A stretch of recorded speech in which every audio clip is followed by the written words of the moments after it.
Bismillahirrahmanirrahim. Assalamualaikum warahmatullahi wabarakatuh. Kembali lagi dengan saya Jajang Abdul Wahyudin, NIM 1803939 dari kelas 5B Pendidikan Jasmani.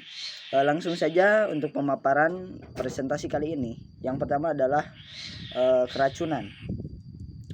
Keracunan suatu zat yang masuk dalam tubuh dengan jumlah tertentu menyebabkan reaksi yang tidak sehat. Lalu keracunan melalui mulut. Penyebab dari keracunan melalui mulut adalah obat-obatan, makanan atau minuman kadaluarsa, zat kimia, obat serangga ataupun dan lain sebagainya. Terus yang keempat adalah makanan yang mengandung racun. Pertolongan untuk keracunan di pencernaan, buat rangsangan muntah dengan jari. Yang pertama, korban di posisi duduk condong ke depan. 2. Penolong berdiri di samping korban. 3. Penolong harus menggunakan sarung tangan. Buat rangsangan muntah dengan memasukkan jari ke mulut korban. Contohnya gini. Lanjut. Bila korban tidak sadar, bawa segera ke rumah sakit. Tidak perlu lagi rangsangan muntah. Bila korban tidak sadar, bawa segera ke rumah sakit. Tidak perlu lagi rangsangan muntah. Bila korban banyak, pisahkan dengan cara triage. Bila korban meminum racun serangga, turunkan konsentrat racun sebelum memberi rangsangan muntah. Terus keracunan melalui pernapasan. Gejala dalam keracunan melalui pernapasan, yang pertama adalah pernapasan sesak. Terus yang kedua, kulit sinosis, kebiruan, napas berbau serta batuk. Penyebab dari keracunan melalui pernapasan yaitu menghirup gas beracun. Terus kebocoran gas industri dan lain sebagainya. Tahap keracunan melalui pernapasan. Yang pertama, sakit kepala, mual, pusing, dan kesulitan napas. Langsung saja pertolongan keracunan melalui pernapasan. Yang pertama adalah bawa ke tempat yang aman, tenangkan korban, beri oksigen sampai korban sadar, dan tetap beri oksigen sampai pernapasan dirasakan nyaman oleh korban. Keracunan melalui kulit. Penyebab. Yang pertama adalah zat kimia, biasanya bahan pertanian. Yang kedua, tanaman. Yang selanjutnya adalah tersentuh binatang, ulat bulu ataupun makhluk laut, makhluk yang ada di laut. Gejala. Kulit berwarna kemerahan, gatal, nyeri, bahkan melepuh seperti luka bakar. Bila terlalu parah akan mengakibatkan shock. Pertolongan korban keracunan melalui kulit. Buka pakaian korban yang terkena, siram dengan air bagian yang terkena keracunan. Arah menyiram dari bagian dalam keluar, jangan dari arah dalam dari arah keluar ke dalam.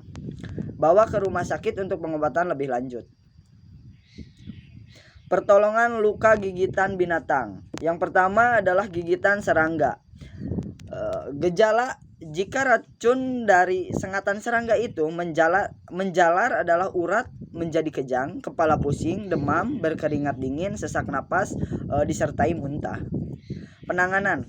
Yang pertama, siapkan 6 siung bawang putih dikupas dan ditumbuk halus. Lalu kemudian gunakan untuk menutupi luka atau bekas gigitan serangga tersebut.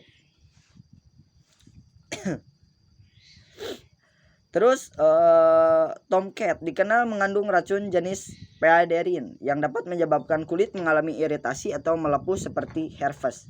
Penanganan untuk terkena gigitan tomcat, gunakan minyak goreng yang diaduk dengan garam dapur.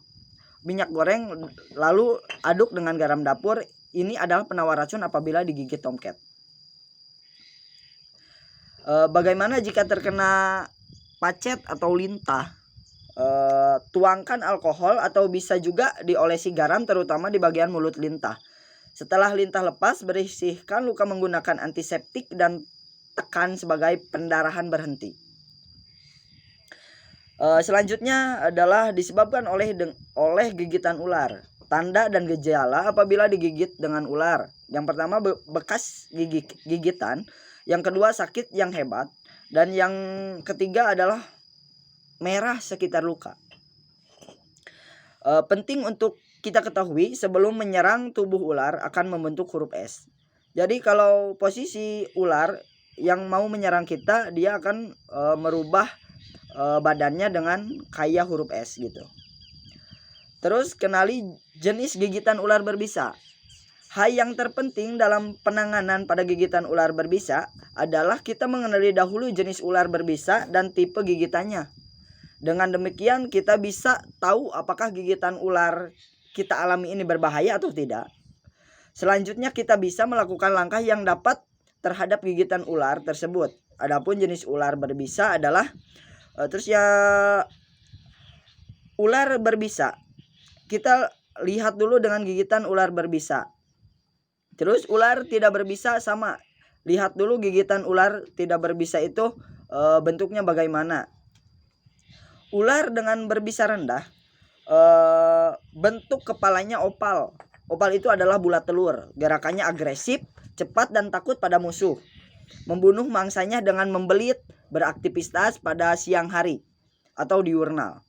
Tidak memiliki taring bisa, gigitannya tidak mematikan. Setelah menggigit si ular tersebut langsung lari. Itu adalah ular dengan bisa rendah ya. Terus ular yang memiliki bisa tinggi. Yang pertama bentuk kepalanya cenderung segitiga. Segitiga sempurna. Gerakannya lambat, tenang, penuh percaya diri. Ular tersebut beraktivitas pada malam hari. Jarang ular yang memiliki bisa tinggi, jarang dia berkeliaran di siang hari, tetapi di malam hari. Memiliki taring bisa, racun mematikan.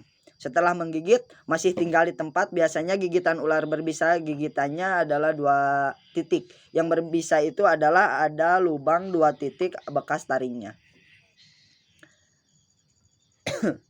Penanganan gigitan ular. Yang pertama adalah tetap tenang. Diamkan lengan atau kaki yang digigit ular. Dan jangan banyak gerak agar racun ular tidak menyebar. Lepaskan semua perhiasan yang menempel di badan seperti cincin, gelang, kalung, dan lain sebagainya sebelum terjadi pembengkakan. Karena kalau sudah terlanjur bengkak akan sulit melepaskannya. Posisikan diri sebisa mungkin dan usahakan daerah gigitan lebih rendah dari jantung. Bersihkan luka, tetapi jangan siram dengan air. Dan tutup dengan kain bersih dan kering. Terus gunakan sparks atau bidai untuk mengurangi pergerakan daerah yang terkena. Tapi usahakan tetap cukup longgar sehingga tidak membatasi aliran darah. Bila sudah melakukan hal tersebut, lalu rujuk ke rumah sakit atau penanganan medis yang lebih menguasai. Bisa ular juga dapat menyebabkan gejala khusus di beberapa organ. Yang pertama adalah hematotoksik, bersifat racun terhadap darah. Terus neurotoksik, bersifat racun terhadap saraf. Terus kardiotoksik, gejala yang timbul berupa penurunan tekanan darah. Lalu sindroma kompartemen, merupakan suatu sindrom yang mengakibatkan terjadinya peningkatan tekanan dalam sekumpulan otot yang salah satunya disebabkan dalam pembengkakan. Pertolongan, posisikan bagian luka lebih rendah dari jantung. Lalu setelah memposisikan tersebut, hubungi bantuan, tenangkan penderita, cuci luka dengan sabun, terus imobilisasi. Yang tak boleh dilakukan saat digigit ular berbisa, yang tidak boleh dilakukan. Yang pertama memanipulasi luka. Terus menggosok dengan zat kimia, tidak boleh. Terus mengikat atau memberi torniket terlalu keras pada luka gigitan, itu juga tidak boleh. Lalu minum minuman alkohol ataupun kopi itu dilarang saat terkena gigitan ular berbisa. Terus yang selanjutnya mencoba mengejar dan menangkap ular, itu hal yang tidak wajar ya. Terus gigitan anjing. Di dalam gigitan anjing ini biarkan darah mengalir sementara demi mengeluarkan kuman dari luar. Bersihkan dengan air, beri antiseptik berulang kali. Perlakukan sebagai luka terbuka atau balut, bawa ke rumah sakit ataupun dokter untuk menghindari penyakit tertentu akibat gigitannya. Sekian dan terima kasih. Mohon maaf bila ada kata-kata dan perilaku yang tidak berkenanan di hati.